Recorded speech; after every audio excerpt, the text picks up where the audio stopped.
Welcome, everyone, to our special webinar, The Church and Mental Health Part 3.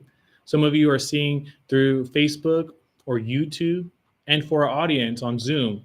And you can go to ZOGOP official at YMCOGOP or at YM Media on YouTube to see the full experience. For those who speak Spanish, choose your language at the bottom of the Zoom interface.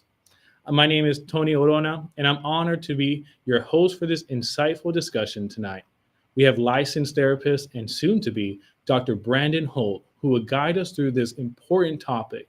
Let me share with you a little bit about our guest tonight. Brandon is a licensed minister, a licensed marriage and family therapist in the state of Tennessee. He has served as a therapist for over 8 years, working in hospitals, university, and residential treatment settings. Brandon currently serves as the clinical director of the Family Therapy Center at Lee University and as the assistant clinical director at a residential treatment center for troubled teens. Brandon has an MA in marriage and family therapy from Lee University and is a PhD candidate in marriage and family therapy. Welcome, Brandon. Our agenda for tonight is Brandon will present to us on our topic and then move into a time of Q&A session. Thank you, Brandon, for your valuable insights on the vital relationship between the church and mental health. It's all yours. Thank you. Can you hear me okay? Yes. Awesome. All right. I'm getting used to Zoom. It's been a minute since I've used it. Yes, my name is Brandon. I'm glad to be here. I'm glad that we're talking about these issues and just openness and interest in talking about mental health and church in our culture. Very important topic, very dear to my heart. As a little bit started, you said if you wanted to do some Q&A, let me share my screen.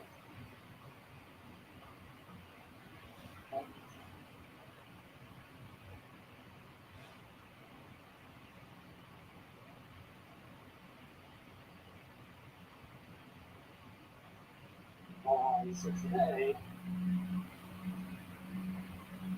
we're going to be talking about sort of the status of mental health, why this is important, recognize barriers. We're going to talk about ministering from the inside out. I've done a few trainings with pastors and youth ministers just this year, and one of my great passions is God has called me into this field. I've been an ordained minister in the Church of Orthodoxy for 8 years to do trainings and to help to develop people to be able to help suffering people. And we have a world that is suffering. And it's important to know what our role is and helping these suffering people. First of all, why this is important. And this is just United States stats that I have here, but it shows a little bit of what seems to be pretty relative in global trends. According to the CDC, 37% of high school students in 2021 reported they experienced poor mental health during the pandemic. 44% said they felt sad or hopeless during the past year. More than half, 55%, reported they experienced emotional abuse by a parent or other adult in the home during that time. 11% experienced physical abuse. I know from working as a therapist, a marriage and family therapist with troubled teens right now. Parents come and they bring their child into treatment and they'll live there for about 90 days. And the story always tends to begin with, before COVID, this is how they were. And then COVID happened. And this is how they are now. There seems to be a trending story of behavior and functioning changing, emotions changing through COVID. That we're different culture by culture. There seems to be a lot more isolation. And we are people that are meant to be in community and relationships with each other.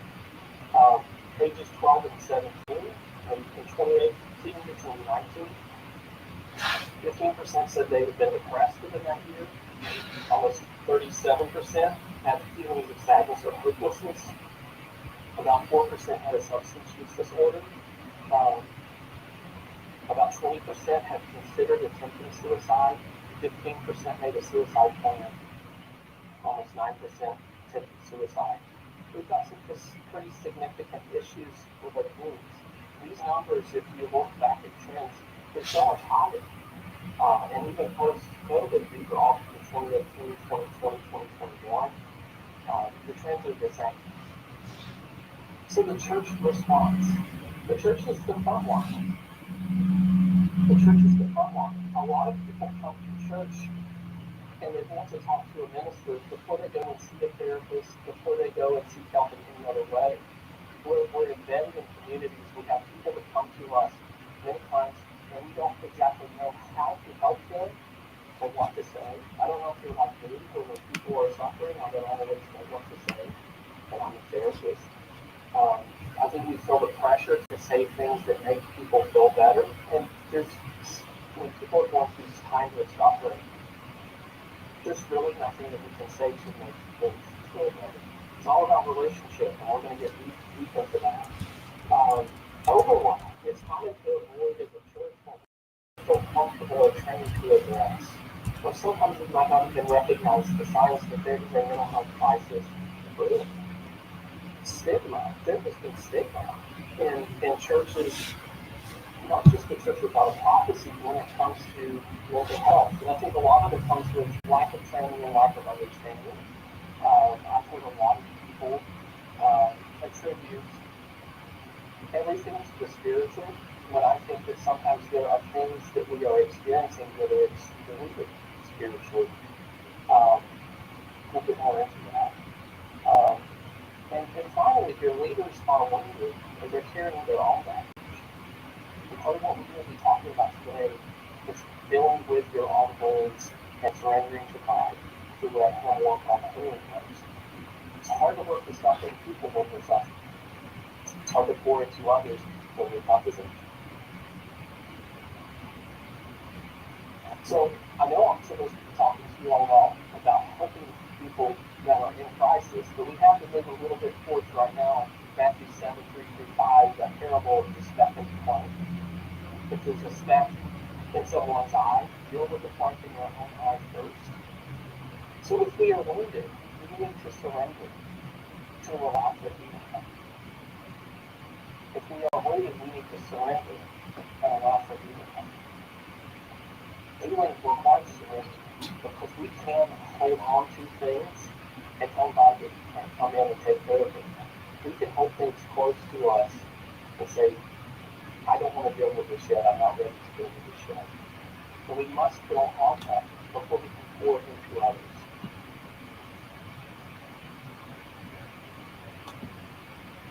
Trauma. I want to talk really quick about what is trauma, because our culture talks about it. And if we're going to be looking within a little bit and trying to determine what God needs to do in us, then we really need to understand a little bit about what this trauma is. Trauma is an experience that we have that makes our brain think that we could potentially die. It's a life-altering experience sometimes. There's an interesting author I read that said that trauma is not just things that happen to us, but it also can be great things that we should have that we don't. Sometimes it can be traumatic if we don't have anyone that wants to push with you, and you grow up not feeling like you are wanted or needed or valued. So trauma can be something that we either have bad happen to us or something good that did not happen to us. And it changes the way that we perceive relationships and people and the world. It can be physical, sexual, or emotional abuse. It can be near-death experiences. It can be just terrible experiences in general. We can experience some trauma from hearing other people talk about traumatic experiences. We call that secondary traumatic stress. When we learn through these experiences and we guard ourselves, I don't know if any of you have ever touched hot stove. You remember it. I remember when I was 6 years old, my mother had a filming on it. And I didn't realize that it was hot. And I was 6, and for whatever reason, I wanted to touch it. And I did, and I got a blister on my finger, and it hurt. And even now, if I see my wife's filming on it, even if it's unplugged, and I know it can't be hot, I still touch it like a knife gun.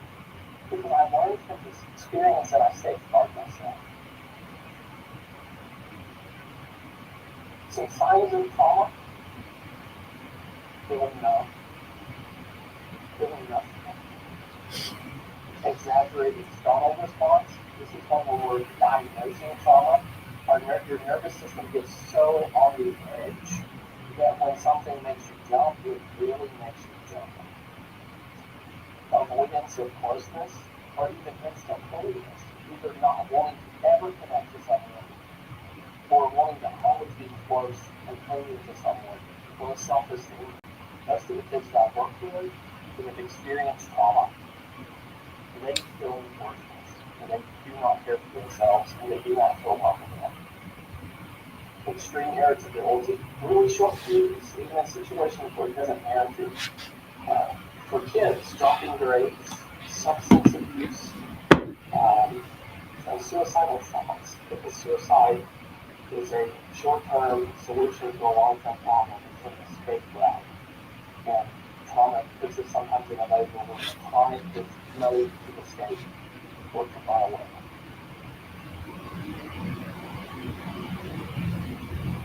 So here's my question, going back to the dealing with your own stuff. In order to be able to help other people that are dealing with their pain and their suffering and their baggage. What are you holding back from that? What do you need to surrender? What keeps you from being able to rest? A lot of people that I talk to that have worries that they need to deal with, they tell me, I cannot sit still. I cannot sit still with myself. I have to be doing something. Because it's so uncomfortable to just be alone with you. Romans 12:1, therefore I urge you, brothers and sisters, in view of God's mercy, to offer your bodies as a living sacrifice, a holy and pleasing to God. This is your true and proper worship. Living sacrifice. This is highly worship. So the King James says this is your reasonable service. This is the bare essential of worship here, that we are presenting ourselves as a living sacrifice. What are you holding back from God? The people that we're ministering to, what are they holding back from God? Where are they working? And what I do at the university is I train marriage and family therapists. So people that are going through a master's degree and they're going through the training process, it takes a breaking down and building up the person to become a therapist, because you have to be very aware of that you are and where you're wounded, or it gets in the way of being able to sit with wounded and suffering people. And I love David, because David, the Psalms of Lament, I'm going through right now, and I love it because it makes me feel David's humanness, and it makes me feel better about the times that I struggle and the questions I have for God. Because Psalms 139:23-24, search me, God, and know my heart. Ask me and know my anxious thoughts. See if there's any offensive way and lead me in the way everlasting. Paul talks about crucifying the flesh daily. I think we daily need to be asking God to search me and know me. See if there's anything that needs to change. Is there anything in me that I'm holding on to?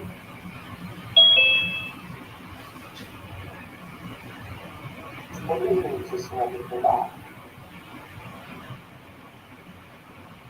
I think this is important. I was talking with a friend of mine today that was a pastor, and I was talking about it's the journey, not the destination.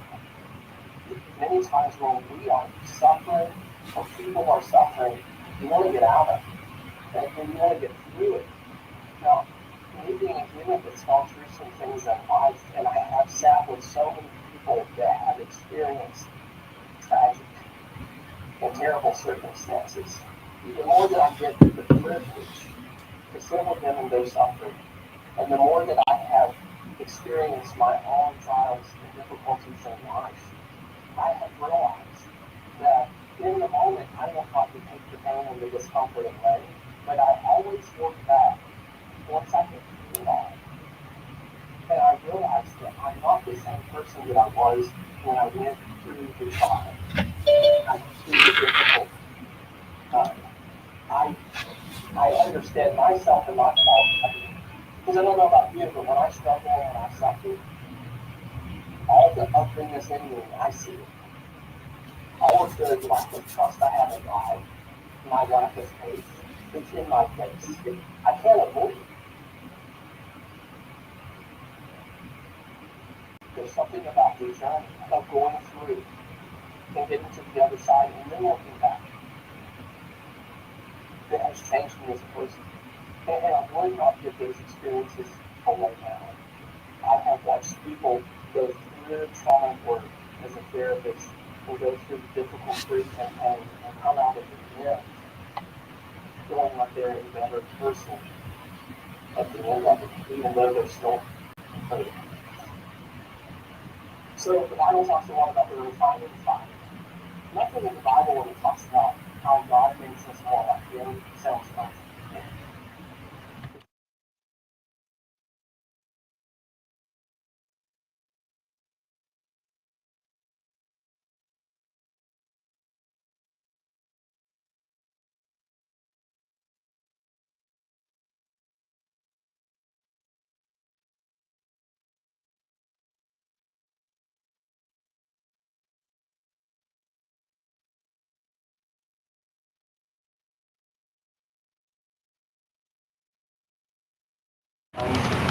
Since what is seen as temporary, but what is unseen is eternal. We go through difficult times, and it is a life and momentary affliction. And it is difficult when we go through it. I had a period of time, I have 3 children, I'm married with 3 children, me and my wife has been married for 14 years, and my children are 9, 7, and 5. And any of you that have had children in the home realize that they contract every illness known to man. And they tend to incubate it within the whole bodies and they give it to the parents and it's weaponized. You get the worst illness that you feel like you've ever had before. But we went through one of those periods in a family of 5 where we were sick all the time. It was 12 months. 12 months of someone in the house or multiple people in the house being sick. And I was tired of it. And so I had one of those David moments of what's in Psalm 13 where it says, how long, O Lord, forgive me and hide your face from me? He's asking God, how long are we going to make this be our trust for a little bit without providing us? You know what other stressors weighing on the life? And this little cumulative sickness thing doesn't seem to me like that big of a deal now, but then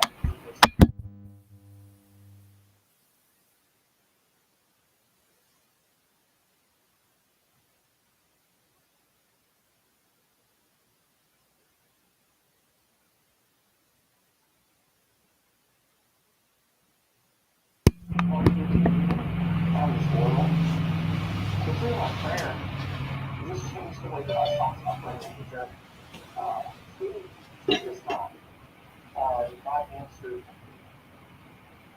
And I started thinking about my father in another word in pastoral ministry my whole childhood. And there are things that they went through that I didn't experience the suffering, but I saw them go through difficult times. And I saw how they dealt with it. If they stayed true and faithful to God, I saw that God always provided. His grace was always sufficient. And he became a big part of my faith age. Where when I'm going through difficult times as a 37-year-old man, I realize God's going to take care of this because He always was taking care of my hand. And so here's what God told me. He said, well, if your minor suffering and how you deal with this isn't for you, this is to build your own children's view of suffering, endurance, faith, and trust in you. And they're going to look back later and look at you, and this will become a part of their own faith and their own strength and trials. If your suffering is for your children and not for you, is it worth it? And if it is, I would suffer for my children if I knew that that meant that they were going to be close to God. I would suffer for my children if I knew they were going to fall from it later. And as a result, I feel the weight of it. was this kind of things correct. And I wonder sometimes yourself, sometimes I'm suffering pretty good from someone else that's going to go through this struggle. And so I want to be very patient when I am suffering. I want to be very reliant on God, and I want to be very mindful of my own response because sometimes I'm going to maybe back here into this idea of we may be wounded ourselves, and we need to take care of surrendering that to God and experiencing healing in order to pour out onto or into other people. Just a reminder that we are not alone. 2 Corinthians 2, 8 through 9, we are hard pressed on every side but not crushed, perplexed but not in despair, persecuted but not abandoned, struck down but not destroyed. I remember too a difficult time. Isaiah 43 was really helpful to me. But now this is what the Lord says. He who created you, Jacob, he who formed you, Israel, do not fear, for I have redeemed you. I have summoned you by name. You are mine. When you pass through the waters, I will be with you. And when you pass through the rivers, you will not sweep over you. When you walk through the fire, you will not be burned. The flame will not save you praise. God has 100 promises that He will be with us. And slight momentary personal verses and kind of wait for glory. We are going to go through difficult times. And we are going to struggle. And if we are ministering to others, we are going to see people going through difficult times and struggle. But we're not alone. We need one another. I want this. I want this. God gave Moses a command that he could not carry out on his own. Exodus 17. So this is when the children of Israel are in battle. And God told Moses when he hold up the staff, as long as he held his staff up, they will win. But if he had let the staff down, their enemy was overpowered. So God told Moses, hold his staff up. This physical life command. It says in verse 11, as long as Moses held up the staff in his hand, the Israelites had the advantage whenever he dropped his hand. The Amalekites gained the advantage. Moses is honestly became so tired he could no longer hold them up. So Aaron and Hur found a stone for him to sit on. Then they stood on each side of Moses holding up his hands. God gave Moses a command that he could not carry out on his own. He had to have community. He had to have people to hold his arms up, and God did that. We talk a lot about how much stuff is not always there, but I do think God puts things on us, or there are things that we go through that we cannot bear on, but we can bear with God. We can bear with the people that He has ordered to be in our lives to support us in that time. We are going to work with people in ministry that are struggling. And we are being put in the life of putting on a praise up and make them very clear what God is doing to do. Who is God placing in your life for you to hold up? Who is God placing in your life to hold you? Community is key. Ecclesiastes 4:9 through 12. Two are better than one because they have a good reward for their efforts. Or if either falls, his companion can look them up. But pity the one who falls without another to live to life. Also, if people lie down together, they can be warm, but how can one person fall, keep warm alone, and when someone overpowers one person, two can resist him? The cord of three strands is not easily broken. We need each other. We need one another. We are a community. There's to hold one another accountable to keep each other up. Hopefully, we are not going to fall down. So moving to that, I'm going to talk to some of the hot topics going on in the world of everybody, but especially with the youth. I hope to give you just a general understanding of these things from a therapist perspective. And if you're working with youth or you're in pastoral ministry, some of the helps that we have here. So with suicide. Suicide is terrifying, and it's become an epidemic. People taking their lives. I have worked in a psych hospital setting where after a suicide attempt, I got to work with people, and I currently work in a setting where people are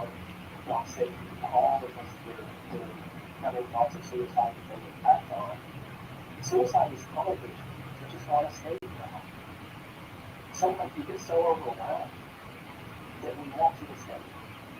If I go into a room full of a lot of people and I have social anxiety, I want to escape and look for the door. For some people, suicide becomes the only tunnel vision door that they can see. If we're working with people with suicide, they need to see a professional. But here's what you can do. There's something called the voluntary suicide rating scale. This was actually created for white people. And it's what we use, though, in the field plan, so everyone's using it. It's a free resource, and it tells you when a person needs to seek help.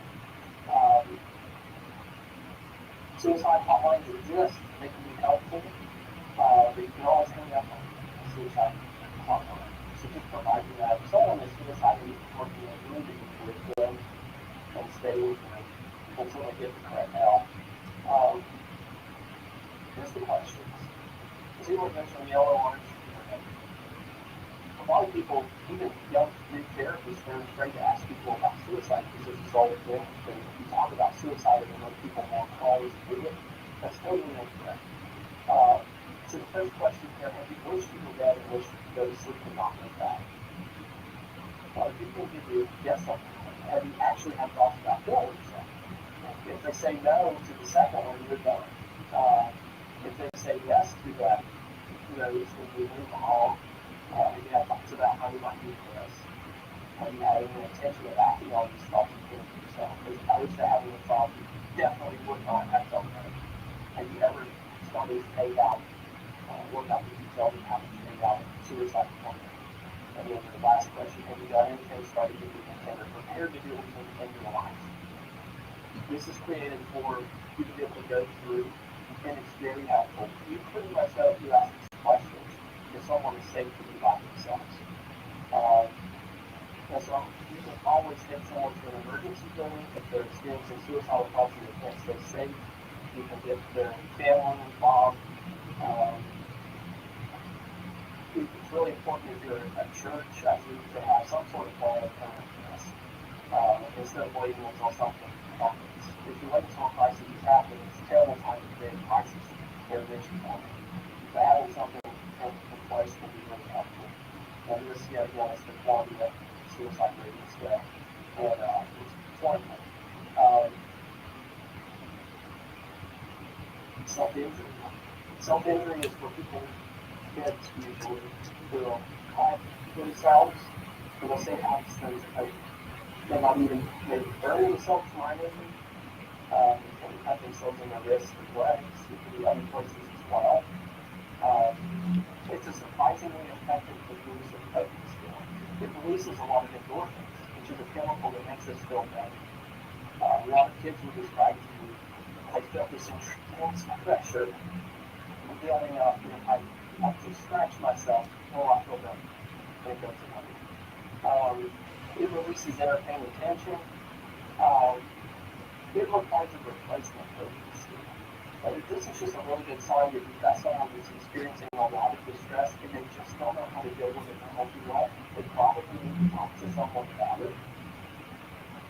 They probably need to learn some other ways to deal with hope, and then this won't go away. Something to stop practicing suicide.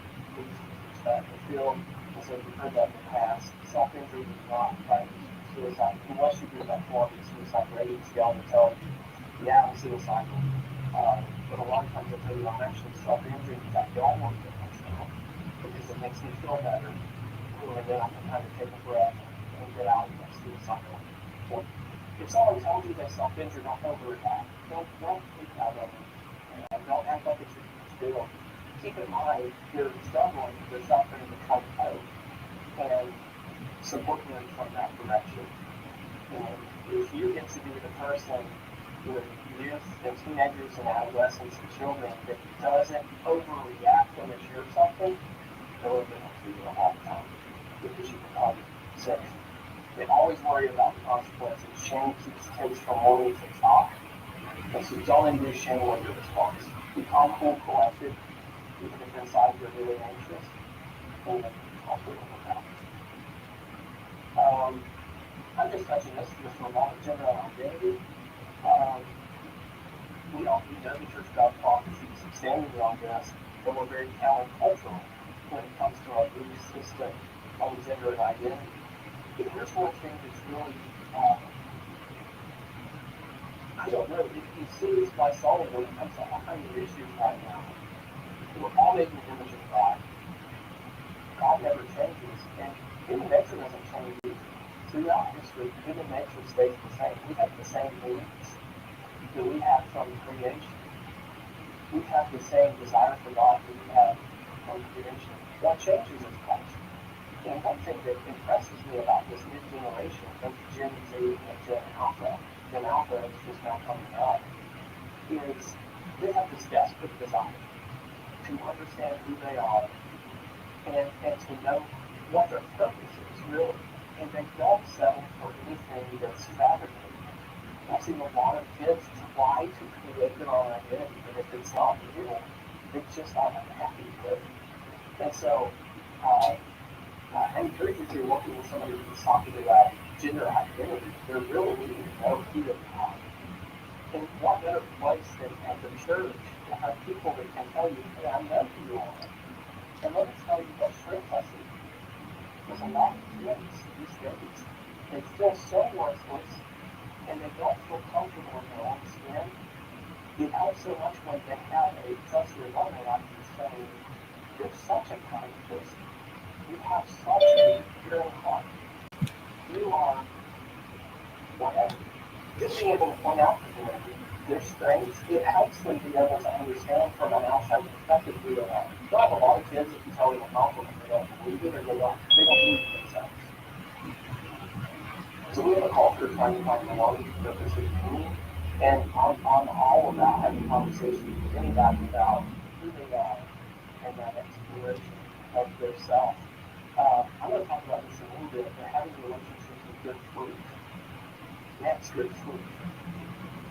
So anyone that comes to you and opens up about any issue, regardless of where you stand, politics is a good example. Being able to be focused on, I want to minister to this person and I want to develop a relationship with them because a relationship with good fruit is going to bear good fruit. Good relationships. And you must be spiritually prepared to know that. So what we talked about before, working on surrendering to God, what you need to surrender to God in order to be able to minister to others. I'm not saying you can't minister to others, but it's almost like, I don't know, I could run a race if I was going to, but I probably don't want to do it for a while. It's not going to be comfortable. So we can help people in your work, but we really need to be working on training things to God so we can understand. And we can be focused, and we can be closely connected to God and others. John 15. I want to talk about fruit-filled relationships because I will tell you, as a therapist, the most powerful thing that I do, of all the interventions I've been taught, and all the research that they've done in psychology, every study that they do on what makes the therapeutic relationship, the relationship between a therapist and a client, most effective. The biggest chunk of that pie, the very much is the relationship. Building relationships without changing. So John 15, I am the true vine.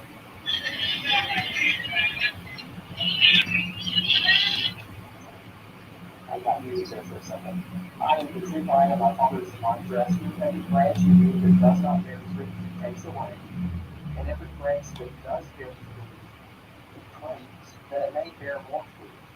Already you're clean because of the word I've spoken to you. Abide in me, and I in you.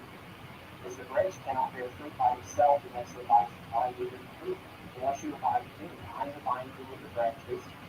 Whoever abides in me and I in him, it is that bears much fruit. For apart from me, you can do nothing. If anyone does not abide in me, he is thrown away like a branch of withers, and the branches are gathered and fall into fire to burn. When it says apart from me, you can do nothing, it's talking about apart from being connected to the vine. We can't bear fruit of spiritual significance. We can't bear spiritual fruit without being connected to the vine.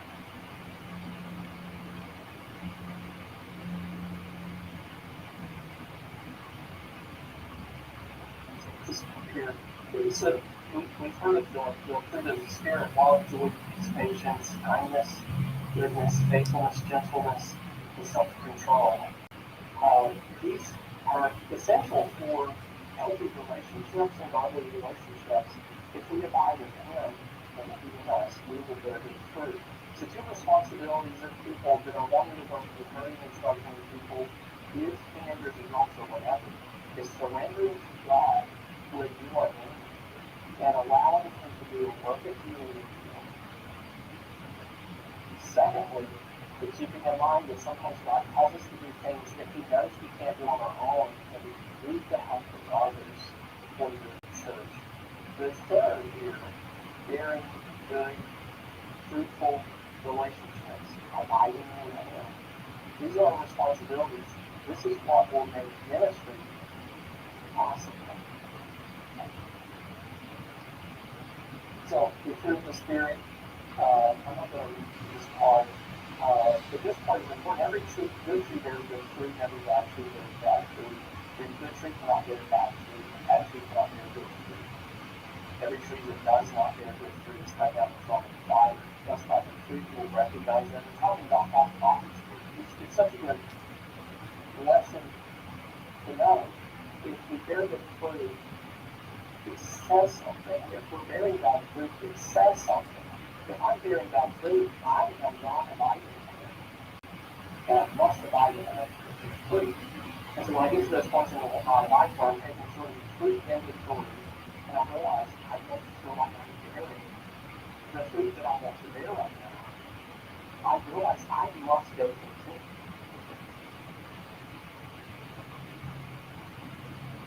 So the responsibility of again abiding in Him. Take an inventory. What fruit are you bearing? Love your neighbors yourself. Don't give up on people. We don't give up on people. I didn't give up on us.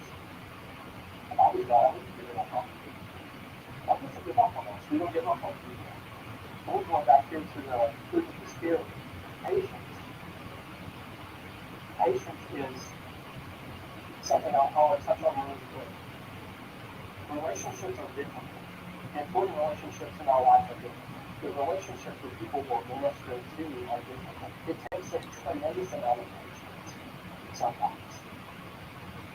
I have kids that come through residential treatment. I work with boys between ages 13 and 17 that don't want to come to treatment. Some of them are court-ordered in treatment. Some of them are just forced by the council to come to treatment. They live there for 3 months. The first 3 weeks, those kids are usually incredibly resistant to talking to me, to wanting to hear from me. And what I have learned is that if I am patient and I am genuine and I'm bearing good fruit, usually around the 3-week mark, but I've been with one of the students I work with for 3 weeks, the investment I made in our relationship begins to pay off. And what's really interesting when I get a few months into working with these kids, let's talk about when they were resistant, and they did not want to talk to you, and they were insulting you. Let's talk about the things that I said that made a difference. The things that I said that made them feel like I cared about them is the fact that I didn't give up on them, even though they were trying as hard as they could to get me to give up on them. The investment pays off. So one of the toughest fruit, I think, for me as an individual is patience. And patience pays off. You're making investments in relationships with other people with the end result, the end desire, to help them to accept Christ and get closer to Him and to become more like Him. And that takes a lot of patience because it's a lifelong process. You don't give up on anyone. You must play the long game when it comes to working with people. Because love bears all things, it believes all things, it hopes all things, it endures all things. 1 Corinthians 15:7. It endures all things. Wow. It's talking about patience. It's like Scott's daughter. Talking about working with teens and youth. A lot of the things that I have said takes a while to get through. We bought a new dining table my wife talking on the table, and chairs, and the chairs were fast. And my kids were 9, 7, and 5. It didn't take long for them to absolutely soak this 4 cloth seats with all kinds of grape juice, and I don't even know, things that are very sweet. And so we cleaned them up, and then we used Scotch guard to protect them. And so when it still happens, I was amazed the first time. One of my kids knocked something over, and I thought, oh no, it's going to soak into the chair. It didn't. Just sat on top of it. But after a little bit of them sitting there marveling the needed moisture, it eventually did soak into the chair. The kids are like Scotch guard. It takes a while for your words and your actions and your investments you make to soak in. And later they will tell you they hurt you. And they notice. And you make them feel a certain way. You make them feel important and connected. You make them feel like they were worth not giving up on. But if you're like Scotch guard, give your words time to soak in.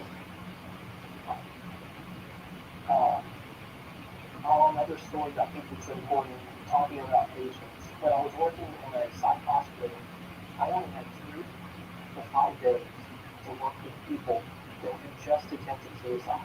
They would survive suicide attempts. And in the United States, insurance drives everything. And so insurance will decide within 3 to 5 days after a suicide attempt, people will stay there. Oh, about that. And so I would work in such a small capacity with people that were at the worst stage of their life.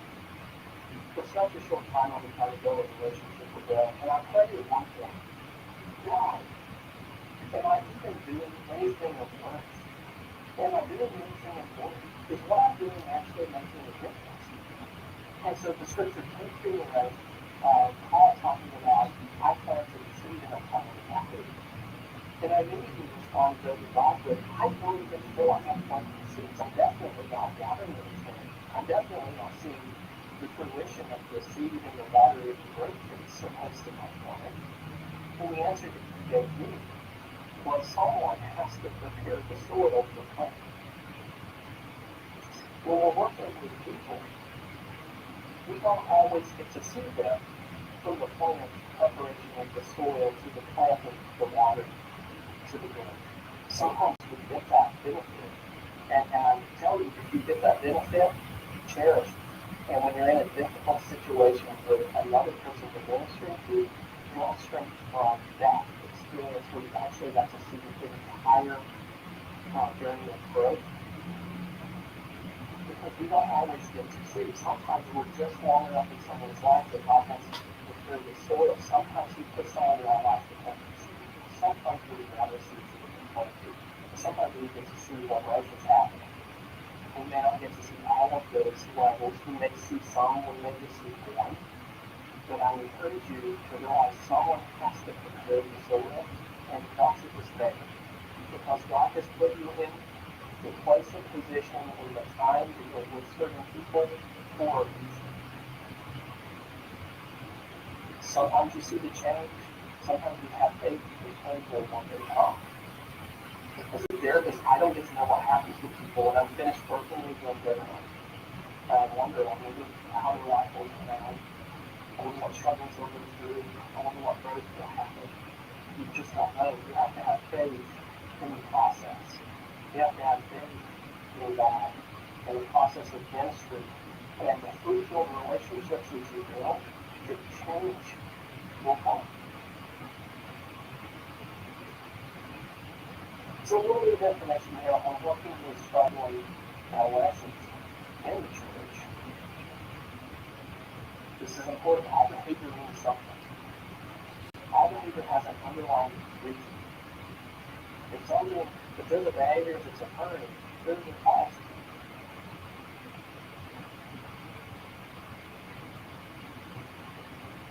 I believe here accepting motivation, set boundaries on behavior.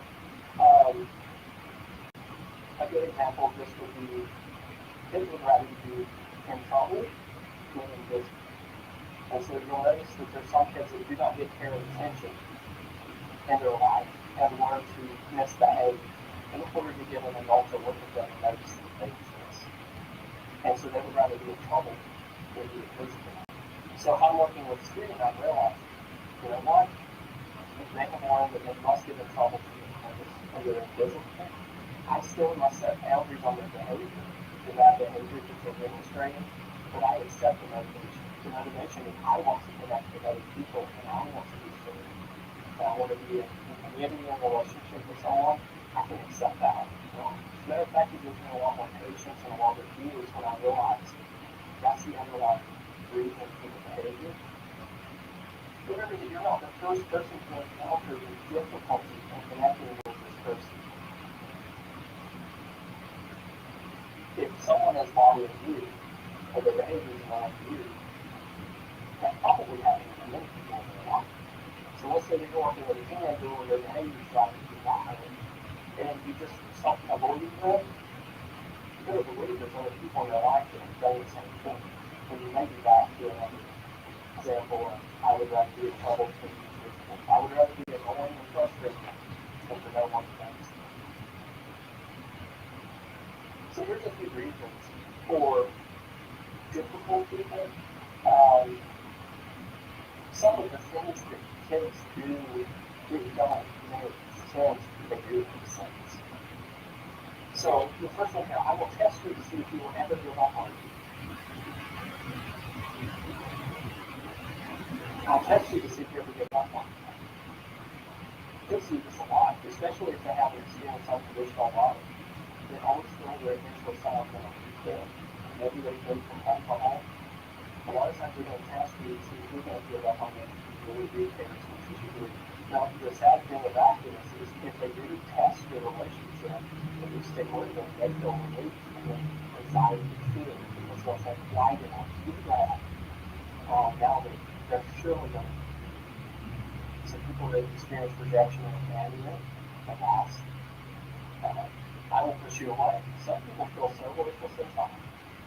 But they will push you away because they're afraid. You're so highly wanting to connect with them. They're afraid that if you get closer, you'll ask for their workers and leave them just like everyone else is working. Number three, I'll hurt you before you hurt me. I've been hurt by so many people. I will hurt you before you hurt me.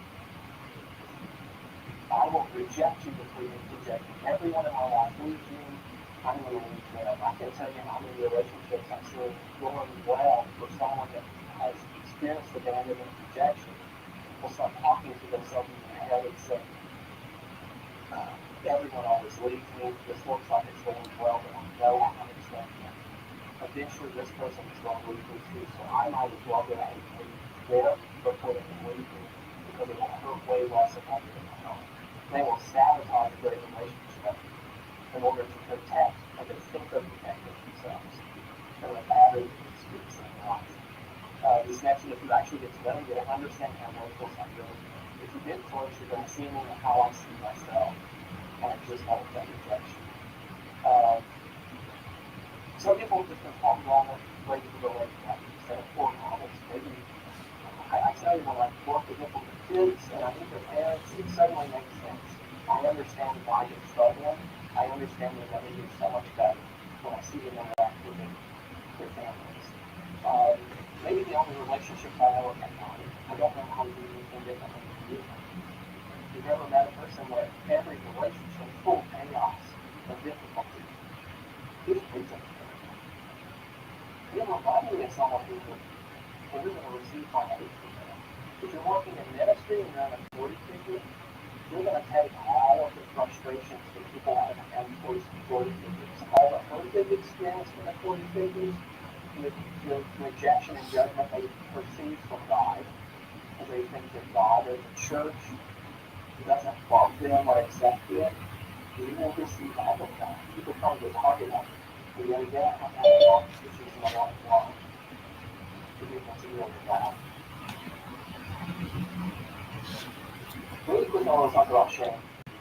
Because a lot of issues with students are connected to shame. It's important to have a definition of shame. So shame is an emotion that warns us of the threat of disconnection. It reminds us that our behavior could cause people to abandon us or leave us or view us differently from their distance, or that we won't belong in a group. For example, I'm a Christian. I'm a part of the Christian hypothesis.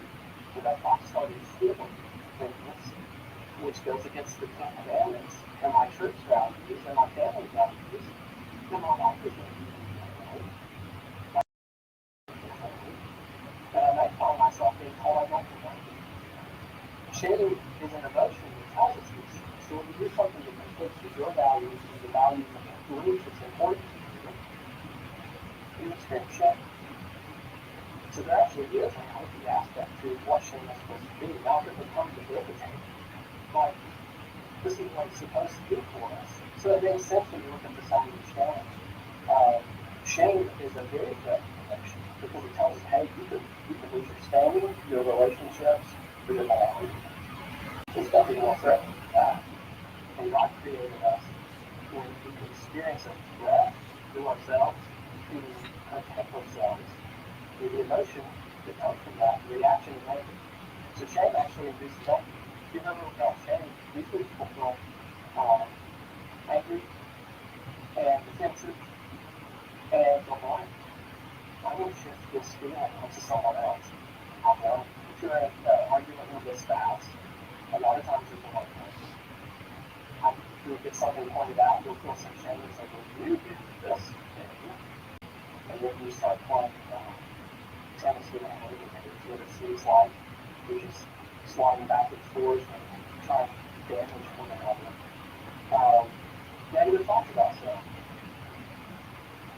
Avoidance. If I feel shame, I'm going to avoid it. I don't want to talk about it. For compensation, you're trying to make up with your behavior. You feel shame. Now, here's the interesting thing about shame. It's important to know. You'll see this in kids all the time. Kids will experience what's called shame spiral. What happens is you experience shame, and then you say or do something in anger that hurts someone you care about, which is a shame. Because remember, shame tells you, hey, you've done a thing that could hurt your relationship. So you'll say something that hurts your relationship, which will induce more shame, which induces more anger. When you say more things, you feel more shame and more anger. It spirals more and more out of control. So it's important to recognize that kids sometimes they get caught in shame spiral. I've seen them last for minutes, pretty days with kids in treatment.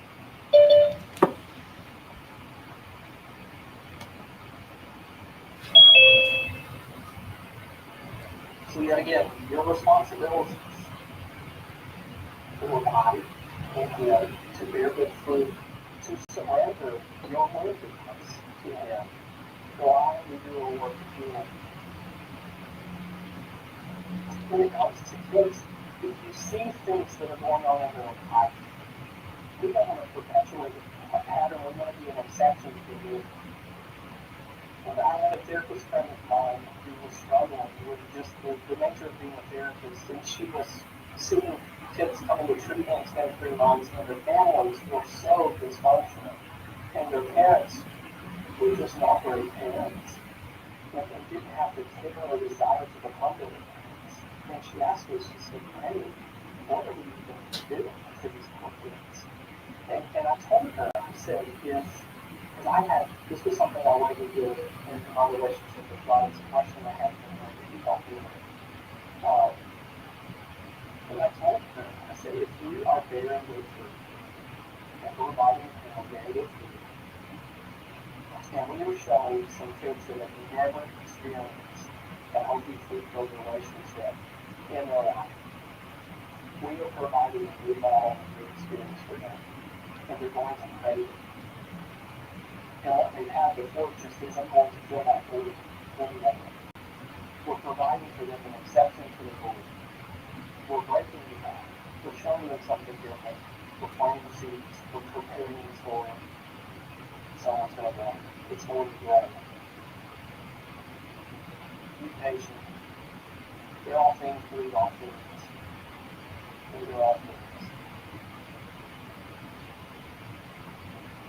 So the question is here, are we going to contribute to hurt or to heal?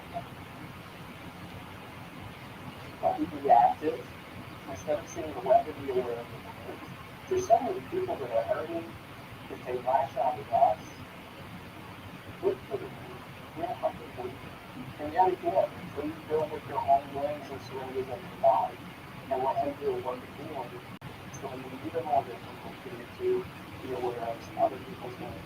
We talked about respect and equality.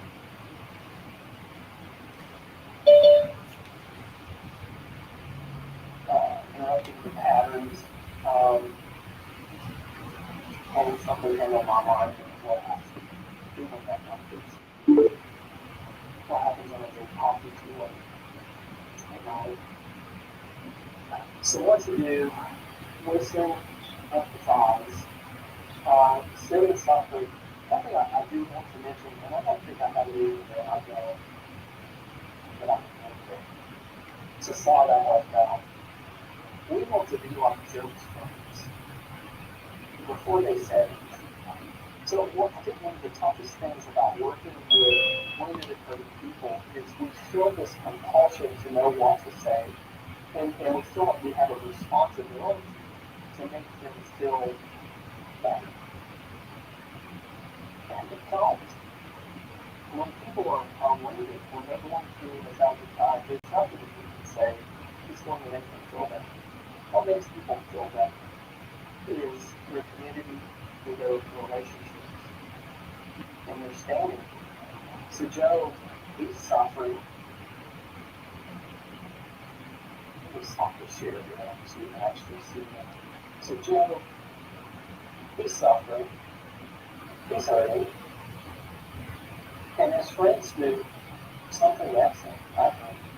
They come and they sit with him. And for several days they say nothing. I think they should give him a plus. So did a great job.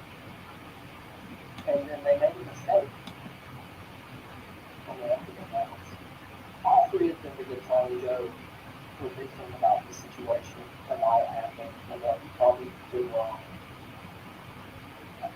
And it just serves to frustrate him. In the end, God tells them, you basically told this action about. You were wrong. I try to be really careful when people are suffering. Try not to interpret the reason behind their suffering. Because if I'm wrong, I do not want to blame God for something that He's not doing. God works in mysterious ways. His ways are higher than mine. I don't know what He's doing in the background. I know who He is. I know His attributes. I know His characteristics. But I'm not going to pretend I understand the other things of why God is working the way He is working. And so we want to make sure that we are like Joe, friends, before this vote. We have going back to my experiences here, residents of treatment where the students lived with us for a while. The students stayed for 3 months in India. And his father was driving for him out of that facility, and they called him in 3 minutes. And the dad said, I don't know what to do. We got to come get him a car. And I stopped on the side of the road, and my son got out of the car, and he was just sitting on the side of the road, and that car was just getting range. We said, what do we do? And so we told him, take your phone and anything that you get damaged by the rain, leave it in the car, and go sit in that car tunnel and not say anything. And so the dad did that. And he updated his later, he said that he sat in the tunnel, he said they sat there for a few minutes and said nothing. And then the son got up and said, I'm ready to go. And they moved back in the car, and it actually transformed the way that they communicated with each other, because the dad wanted, I don't have to solve the problem. I don't have to say the right thing. I just need to sit and love with him and be with him when he's suffering and when he's struggling. And my relationship and my closeness to him in those moments makes the difference. And I think there's a lesson in that. So think of that. Listen more, speak less in relationships. You're not actually being driven by love and action. If you are working with someone and you are afraid, you may not tell it to you. Don't let fear drive you out of actions. If you let love drive out actions, be confident in God's word.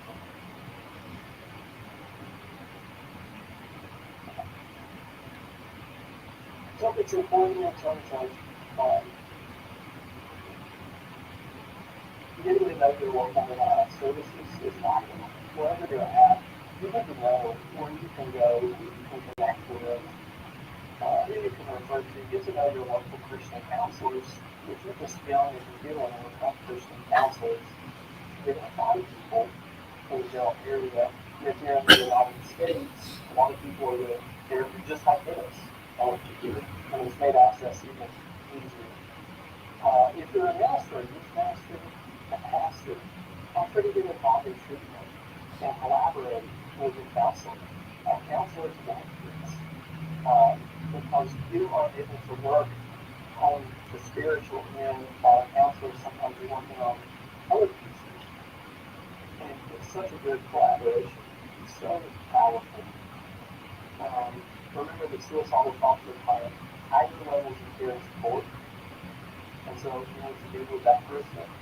And remember the resource that I mentioned.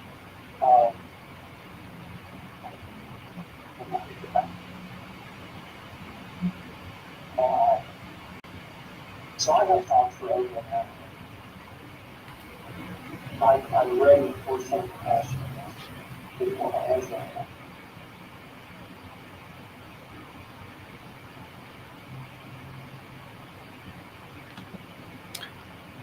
Hey, Brandon. I have a couple questions here. One says, how can we not perpetuate the pattern of being exception through in our homes, churches, and communities? And I know you shared about that.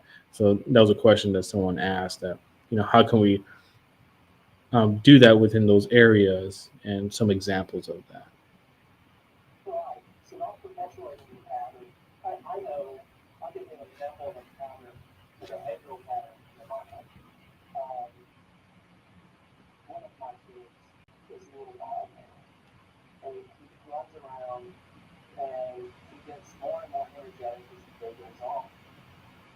And so I noticed when I get to a point where I get frustrated at how wild he's being, I'll call him back. And I want him to call me back several times. And so I got to a point where I thought, hey, step back and kind of work this as a pattern. Look at your role. And so I noticed that the more I call him down, the more comfort he was becoming. But I realized I was stressing out. My response was stressing out, but what else? So I would just calm him down, and he would get more stressed out, which would make him more hyper. And then I would calm him down more, and he would get more stressed out, more hyper. And so I was actually perpetuating the problem that I was hoping to go away. And so once I became aware of my role in the pattern, I was able to know, because you can't control other people, but you can control yourself. So you look at your own role and how. And if you're noticing with difficult people or with teams or with behaviors that it's relational, there's more than one people involved in it. When you look at your life, then you have to determine, okay, am I doing something that's perpetuating this? I'll give you another example of that. I had a student that I worked with, and was really funny. And I'm not even very loud in person. And so many people make me want to kind of put some distance between me and him. So this student, he was very funny. And he wanted to always see me to talk to me. And I actually found in the building I worked with that I was taking routes intentionally where we would run into each other. And almost every time I saw him, it's like he was just desperate to talk to me. And so I noticed as I was doing work with his family, his parents did the same thing. I saw this poor kid that wanted his clothing. No one wants to pick with him. So he would want to be clothed in order to get people to talk to him. But unfortunately, he wasn't recognizing that his clothedness was causing people to take a step back, some distance. So what I did, when I recognized my role, is instead of avoiding him, he was the first person I went to see every day. And I would go talk to him. And you know what? I mean, within 2 days, he was not complaining. He was not trying to find me all the time. Because I had interrupted the dynamic. Instead of him having to desperately seek me out, I went straight to him. I was interested in him. And so when we start recognizing these patterns, and we recognize our role, then we have to decide, well, what do I want to do? And you can change things. A lot changed in our relationship, and this relationship with friends when I changed my behavior. Because yet again, I can't control him. A lot of times we'll find ourselves in a situation where we would want to make the hurt the next point. I can't control what he does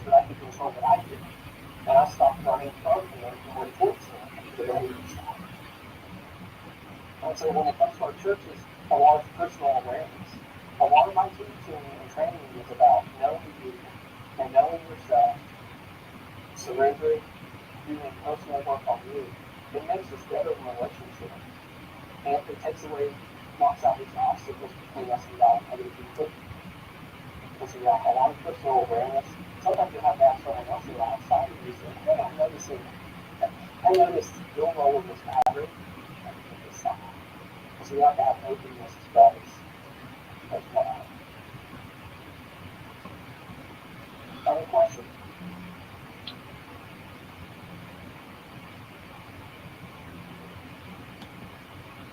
Thank you, Brandon, for answering the other one. I do have another question from social media. It says, how can we encourage youth pastors, leaders, and pastors to not give up on their youth, with their mental health? How can we continue to be there for them? And so that was just another question that they asked.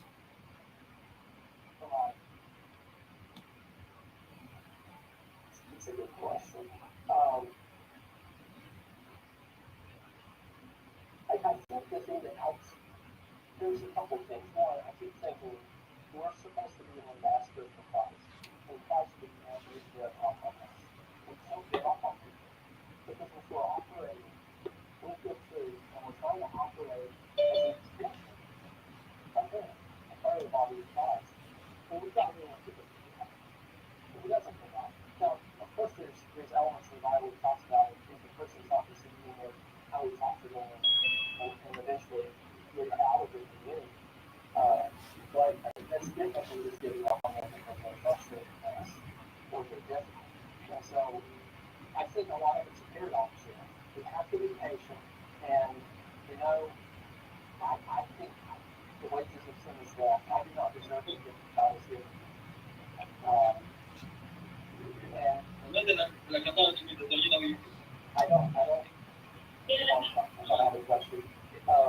I don't deserve what God has given me, and I'm going to definitely not give that on other people.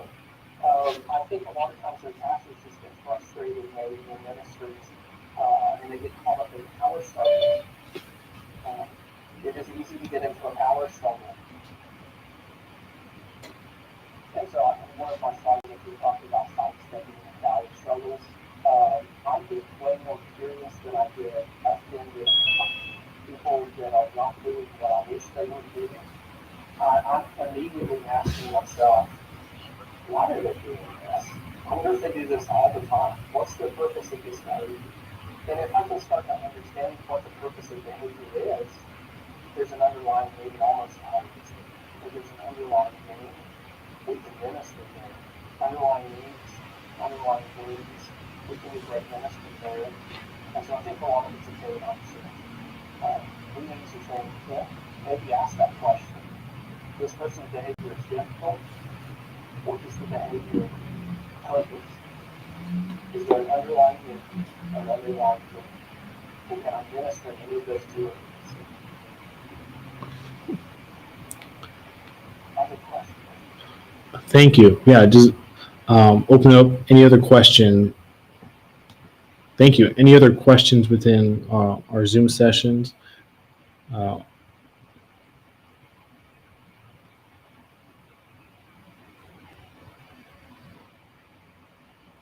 right. Okay. Well, I think, thank you, Brandon. Oh, we have one right here. How we create a safe space to talk about our issues with our pastors? It's a good question. My dad was a pastor for many, many, many years, and he did a lot of pastoral counseling. And he's talked to me about how unequipped sometimes we get to be able to talk to people, and how he wasn't really sure if they needed to refer out to a counselor, to a therapist. And we've had some really interesting conversations since I'm now a therapist. And so it's important to be able to approach. So I guess some of these barriers might be something. Is there something that teachers are going to speak to your pastor about issues? And if that issue is shame, if it's fear, Those are things to be working out in a relationship with God. What are you afraid of? What are you ashamed of? What do you fear that the outcome will be? Maybe another story if the pastor is not open to talking about your issues. At that point, it's probably not a you issue, maybe a pastor issue, because they're people too. But finding someone that you can talk to in the church that can provide accountability and support and wisdom, they're going to pray through this with you and work on this with you, is very important. If there's internal barriers that's keeping you from going towards your pastor, being able to be honest with yourself. What do you feel about that? What do you feel the outcome will be? What are you ashamed of? What do you need to surrender to God? Many times you'll find that working on these things, at the end of the day, we have such breakthrough. The things in my life that I have taken the risk of working on with other people. There is a risk that I can have. I feel so much better as a human. I feel so much closer to God. I feel so much closer to other people that are struggling and going through that same journey. Yes. Other questions?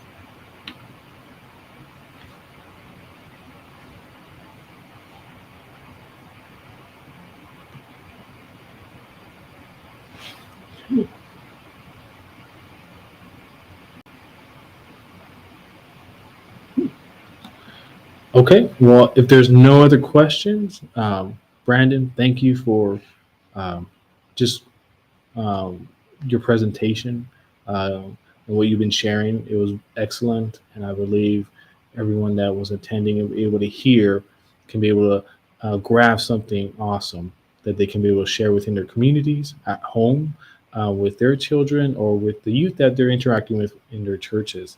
I believe just the points that you said were just excellent and very helpful, to our audience as well. Thank you. Thank you for letting me be here. I love being able to talk about these things. Oh, wow. Thank you, audience, for joining with us today. Your interest and engagement in the intersections of faith and mental health can lead to positive change.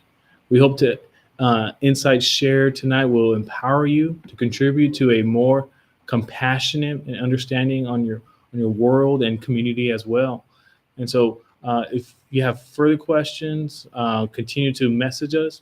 Be, we're here, and we can be able to share that information with Brandon Holt, and he can be able to we can get that information to you as well. Until next time, may you find strength and support in your faith, and though the grace of your Lord Jesus Christ. Goodbye, and have a blessed day.